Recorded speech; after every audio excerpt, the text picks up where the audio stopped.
Welcome to Raja recipes.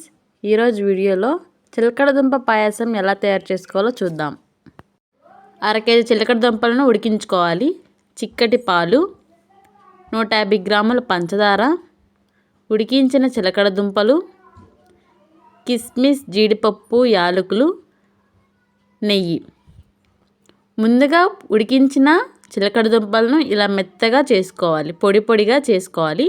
ఒక గిన్నె తీసుకుని అందులో 1 స్పూన్ నెయ్యి వేసుకుని అందులో కిస్మిస్, జీడిపప్పులను గోల్డెన్ కలర్ వచ్చేంత వరకు వేయించుకోవాలి. అవి తీసి పక్కన పెట్టుకున్న తర్వాత అందులో చిక్కటి పాలను పోసుకుని 1 గ్లాస్ నీళ్లు పోసుకుని పంచదార వేసుకుని పంచదార కరిగేంత వరకు తిప్పుకోవాలి. 1 పొంగు వచ్చిన తర్వాత ఇందులో ఉడికించిన చిలకడ దుంప ముక్కలను వేసుకుని కొద్దిగా యాలకుల పొడి వేసుకుని చిక్కదనం కోసం 2 స్పూన్ల బియ్యం పిండిని వేసి కలుపుకోవాలి. 5 నిమిషాల తర్వాత దించేసుకోవాలి. అంతే, ఎంతో టేస్టీగా చిలకడ దుంప పాయసం రెడీ.